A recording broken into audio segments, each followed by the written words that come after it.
Olá, seja bem-vindo a mais uma edição do Ensaio Aberto, dessa vez com um programa muito especial, um programa que nós vamos falar da primeira escola de Viena. Apesar de não ter todos os três compositores da primeira escola de Viena, nós teremos Beethoven e Haydn. Ensaio Aberto é um projeto da Orquestra Sinfônica de Ribeirão Preto, da Prefeitura de Ribeirão Preto, do Teatro Pedro II. Infelizmente, ainda por conta da pandemia, nós não podemos recebê-lo aqui no teatro ou aqui na orquestra, por conta das medidas de cautela, para conter a Covid.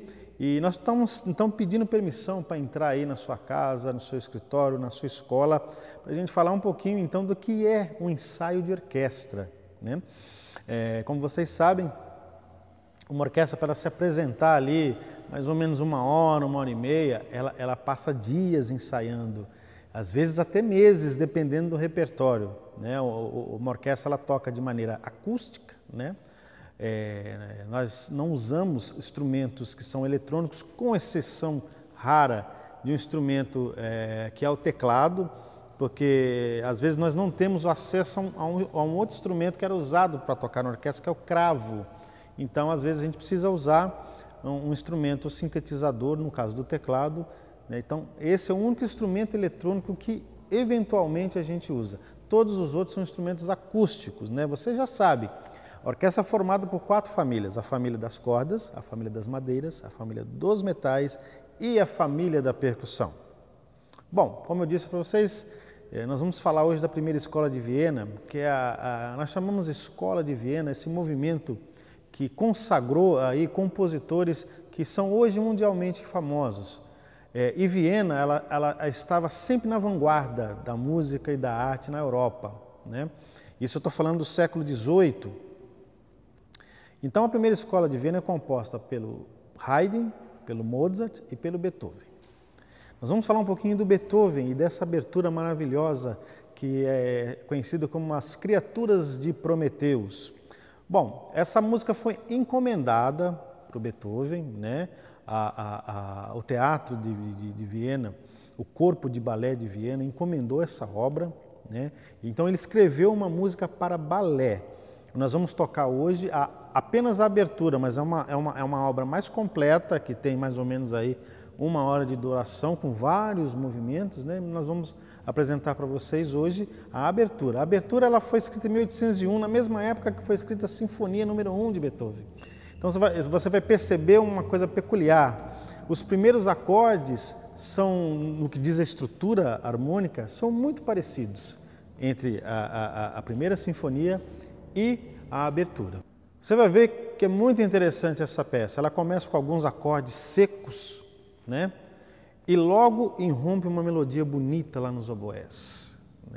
E essa melodia vai também para os violinos, e vai criando esse diálogo entre as madeiras e as cordas, até que finalmente as trompas elas soam como uma clarinada, e aí introduz um movimento rápido, que são muitas notas ali tocadas pelos violinos, inicialmente ali pelos violinos, e depois toda a orquestra vai se envolver com isso. Você vai perceber que em alguns momentos nós teremos evidência das flautas, dos oboés, dos fagotes, dos instrumentos de sopro em geral. E o tímpano, às vezes, tem uma nota bem pontual que marca um determinado momento. Muitas das vezes marca a ruptura de uma frase, o fim de uma frase ou o começo de uma frase. É bastante interessante que após essa introdução lenta, a música ela fica rápida, ela fica vibrante e ela vai assim até o final. Se você conhece bem a mitologia grega, sabe que Prometeu foi um personagem mitológico que roubou o fogo de Zeus, ele roubou o fogo do Olimpo para oferecer ao homem. E por isso ele foi punido por Zeus. Ele ficou preso, acorrentado, e vinha um pássaro e comia o fígado dele todo dia. O pássaro vinha, comia o fígado dele, o fígado se regenerava e no outro dia isso continuava e continua, segundo a lenda, eternamente. Prometeu, por ser aquele que deu fogo à humanidade, portanto, simboliza o conhecimento, ele foi um símbolo do iluminismo. E Bonaparte, que era o grande revolucionário da época, e inclusive que Beethoven admirava bastante, ele era chamado de Prometeu, justamente porque ele estava dando ao povo, né, essa luz, né, estava trazendo uma nova era, né, na Europa. Claro que depois nós vamos perceber que não era muito bem assim, e até o próprio Beethoven depois se arrependeu de ter admirado tanto Bonaparte. Mas enfim, vamos então ouvir aí a abertura As Criaturas de Prometeu, de Ludwig van Beethoven.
Beethoven, quando chegou em Viena, ele tinha 22 anos. Ele veio de Bonn, na Alemanha, né? E lá, claro, ele vinha de uma... O pai dele era músico, né? Era violinista e pianista, enfim, tocava vários instrumentos e trabalhava como músico e ensinou essa profissão ao jovem Beethoven, né? Mas chegou um momento que Bonn já ficou pequeno para ele, né? Ele precisava ir para a capital da arte, da música, que era Viena na época, né? Então ele se mudou para Viena e aos 22 anos e ele começou a ter aulas com um grande compositor, um compositor que inclusive tinha sido professor de outro grande músico que vocês também devem conhecer, Wolfgang Amadeus Mozart. Então nós estamos falando de Joseph Haydn, o chamado pai da sinfonia. Por que ele é conhecido como o pai da sinfonia? Porque ele escreveu mais ou menos 104 ou mais, né? Mas ele estruturou a sinfonia dentro de um modelo que foi seguido por todos os outros compositores, né? Sinfonia quer dizer soar em conjunto, como eu já falei aqui para vocês, né? Ou sons que soam ao mesmo tempo, algo assim, né? Por exemplo, no Barroco, quando a gente vê escrito sinfonia, às vezes é apenas um movimento instrumental que precede, por exemplo, obras vocais, como cantatas, oratórios, né? Então, compositores como Handel, Bach, às vezes eles precediam a parte cantada da obra deles com algo que eles chamavam de sinfonia. Pois bem, o Haydn, ele pega essa ideia e desenvolve ela, né? Claro que isso não é uma originalidade dele, isso já vem de um lugar que nós chamamos de Escola de Mannheim. Mannheim era uma cidade também onde se desenvolvia música, muitos músicos, por exemplo, Carl Stamitz era de Mannheim. Enfim, o Haydn ele pega todas essas ideias e a sinfonia e começa a estruturá-las, né? Ou seja, a sinfonia se torna uma composição que, em geral, acaba tendo 4 movimentos, como se fossem 4 capítulos de uma história. Imagine que você pegue um livro, esse livro tem alguns capítulos, né? E apesar de ser uma história amarradinha, cada capítulo tem a sua peculiaridade, cada capítulo tem a sua, enfim, a sua natureza, né? Talvez não seja como capítulos que contam a mesma história, mas talvez um livro de vários contos, mas que ficam amarrados por uma linha, né? Uma linha de discurso, né? E isso é muito comum na literatura. A sinfonia que o Haydn estruturou era mais ou menos assim, né? Ela tinha 4 movimentos, né? Tinha uma ideia geral e cada movimento tinha aí as suas peculiaridades. Essa sinfonia que nós vamos apresentar hoje, que é a sinfonia número 21, ela tem 4 movimentos. E mesmo dentro dos padrões de Haydn, ela acaba se tornando um pouco diferente. Vou explicar para vocês. Haydn geralmente ele começa a sinfonia com uma parte lenta e que logo é substituído por uma parte rápida, né? Aí ele tem mais um movimento que é lento, aí um terceiro movimento que geralmente é uma dança e um quarto movimento que geralmente é um rondó. Pois bem, nessa sinfonia o Haydn ele faz uma coisa diferente. O primeiro movimento é completamente lento, ele fica bastante tempo nesse movimento, né? Em vez de ser apenas uma pequena introdução, é toda uma ideia, todo um movimento completo, lento, né? O segundo movimento, aí sim é rápido, chamado de presto. O primeiro movimento é um adágio, né? E o terceiro movimento, sim, ele traz o famoso minueto, né? Que é muito comum nas sinfonias desse período. E o final ele coloca allegro ma non troppo. Outra coisa diferente, porque o último movimento ele não é tão rápido quanto o segundo movimento. E geralmente o segundo movimento de uma sinfonia é um movimento lento. Então o Haydn ele fez algumas mudanças aqui. O lento passa a ser o primeiro movimento, o segundo movimento, que seria lento, então é rápido, o terceiro movimento é o mesmo, o minueto, né? Que nós chamamos de minueto e trio, porque são 2 danças ali que se completam, e um último movimento que é chamado de allegro, né? Então é muito interessante, porque o Haydn ele explora bastante aí as cordas, né? E ele coloca pouquíssimos sopros, ele coloca só 2 trompas e 2 oboés. Então nós temos uma sinfonia que é executada por 3 das famílias da orquestra. Nós temos então as cordas, que é o maior número, nós temos as madeiras, aqui representada pelos oboés, e nós temos os metais aqui representados pelas trompas. Então nós vamos começar então com o adágio, que é esse movimento lento que eu falei para vocês. Ele é muito simples, mas porém é de uma beleza realmente grande. Ele entrelaça, vocês vão perceber que ele vai entrelaçando as vozes, né? Tem hora que as cordas param e ficam só os oboés e as trompas. Aí tem hora, por exemplo, que os violinos, que geralmente ficam fazendo a melodia, eles ficam só fazendo acompanhamento, e aí então a melodia passa aqui para os cellos e baixos, né? E nós temos aqui um instrumento também da família das madeiras, dobrando os cellos e baixos, que é o fagote, né? Ele não tem uma parte solo, ele não tem uma parte específica, mas naquela época se usava também para tocar o que nós chamamos de baixo, né? Então, um dos instrumentos que fazia baixo era o fagote. Então, vamos conferir então essa belíssima melodia, esse primeiro movimento, que é o adágio da Sinfonia 21 de Joseph Haydn.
Como vocês puderam ver aqui no adágio, nós observamos ali o setup da orquestra, a maneira como ela é posicionada.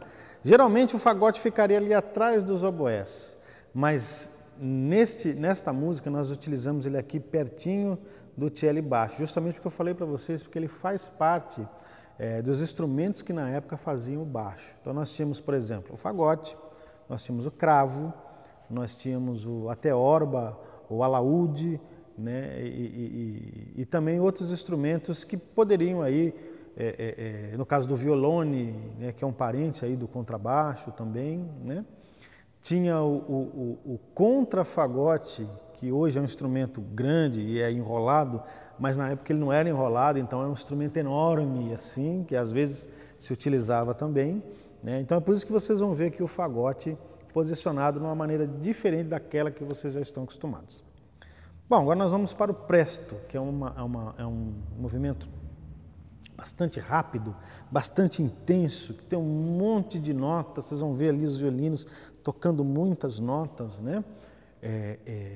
E alguns momentos também com intervenções das trompas, dos oboés, né? Basicamente, esse movimento segue a mesma linha, né, do que diz respeito à orquestração do que Haydn fez no primeiro movimento.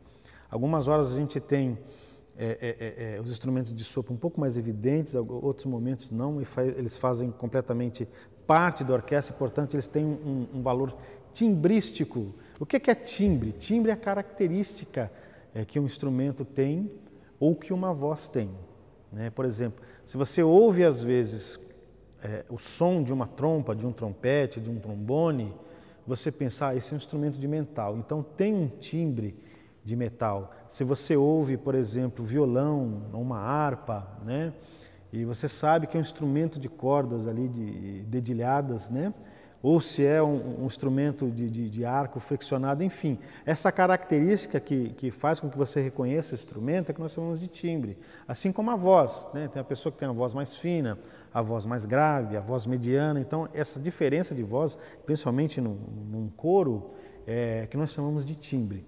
Então, às vezes, o Haydn ele coloca os instrumentos de sopro tocando a mesma coisa que os instrumentos de cordas, ou fazendo notas que fazem parte da harmonia. Isso é para dar um colorido timbrístico, e ele faz isso bastante bem aqui nesse segundo movimento, que é o presto. Vamos conferir.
Agora nós vamos então ouvir o terceiro movimento, um famoso minueto, que era uma dança de salão da aristocracia lá da época do Haydn, né?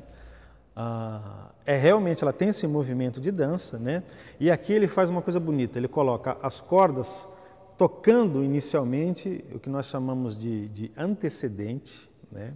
Para o pessoal que estuda música, que gosta de saber isso aí, e no consequente, ou seja, aquilo que vem como resposta à primeira frase, ele explora mais aí as trompas e os oboés. Então é bastante interessante, você vai ver esse contraste entre as cordas e os sopros, né? O minueto, então, ele é composto por duas partes, né? Elas se repetem, né? Aí depois vamos para o trio, que também é composto de duas partes, que também se repetem. Um detalhe é que o trio agora é feito só pelas cordas, né? E o fagote, como já falei, que já está fazendo parte aqui do baixo, então ele não é contado como um instrumento de sopro que faz algo diferente. Não, ele é contado dentro dos instrumentos que fazem baixo. Então por isso que você vai perceber o fagote tocando também, né? E o trio então é só com cordas e o fagote fazendo baixo. E aí então nós voltamos ao minueto, que aí já não repete mais a primeira e a segunda parte. Então é importante dizer que depois com Beethoven, que foi aluno do Haydn, né, como eu já disse para vocês, ele vai mudar um pouco isso aí. Ele não vai mais chamar esse terceiro movimento de minueto, né? Ele vai expandir um pouco mais essa ideia e vai chamar de scherzo, quer dizer brincadeira, ou brincando, scherzando, né? E normalmente também é no terceiro movimento. Só que se você lembrar da nona sinfonia dele, ela não é o terceiro movimento, ela é o segundo movimento. Então Beethoven também faz algumas modificações aí na estrutura, que nós podemos conversar sobre isso numa outra oportunidade. Então vamos ouvir o Minueto e Trio da Sinfonia de Haydn.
Chegamos então ao quarto e último movimento. Você está percebendo que a sinfonia é curtinha, né? Ela não é muito longa, apesar de ter 4 movimentos, ela é uma sinfonia curta, ela dura em torno de 15, 16, 17 minutos, não mais do que isso. Bom, esse último movimento é um allegro. É interessante que ele coloca os violinos inicialmente tocando em defasagem. Fica parecendo que eles estão errando, vocês vão perceber, né? Mas o Haydn era uma figura peculiar. Ele tirava sarro de tudo, viu?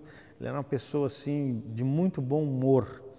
Então, o fato dele colocar os violinos aqui em defasagem, fica parecendo que está errado, fica parecendo que os músicos estão errando, mas na verdade eles não estão errando. É exatamente aquilo que ele quer ouvir. Depois que eles fazem essa pequena introdução, as violas, os cellos e os baixos ficam tocando uma melodia super engraçada. Quero contar uma peculiaridade para vocês sobre o Haydn, né? O Haydn ele fazia piadas musicais. E, claro, como está muito distante agora da nossa época, do nosso tempo, nós não conseguimos entender muito bem essas piadas, né? Mas na época ele fazia algumas piadas musicais que só os músicos que entendiam, só os músicos e as pessoas que conheciam música e que estavam ouvindo, elas conseguiam sacar. Ele tá fazendo uma piada aqui, ele tá tirando sarro de alguém, né? Era quase como uma mensagem subliminar, só que de maneira jocosa. Quem faz isso também, o outro gênio, foi Leonardo da Vinci. Se você conhece A Dama com Arminho, é aquela famosa pintura que a mulher está com um animal que chama Arminho, que era conhecido como um animal escuso, um animal que vivia se escondendo, era um símbolo de falsidade, né? E essa mulher que o Leonardo ele retrata, ela traía o marido. Então, por isso que ele coloca lá esse arminho no colo dela, como dizendo, olha, ela não é uma mulher verdadeira. Mas é claro que pouquíssimas pessoas conseguiram entender. Essa genialidade também tem na música do Haydn. E ele faz essas piadas aí, que hoje é difícil da gente entender, mas na época as pessoas entendiam muito bem. Então vamos ouvir o quarto e último movimento da Sinfonia 21 de Haydn.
Mais uma vez, foi muito bom estar com você. Obrigado pela sua audiência, pelo seu carinho. Obrigado por mais uma vez assistir a mais uma edição do Ensaio Aberto, né? Realização da Prefeitura de Ribeirão Preto, Secretaria de Educação, do Teatro Pedro II e da Orquestra Sinfônica de Ribeirão Preto. Você pode conferir esse e outros ensaios abertos que nós já fizemos esse ano no nosso canal, no canal do Teatro Pedro II e no canal da Prefeitura.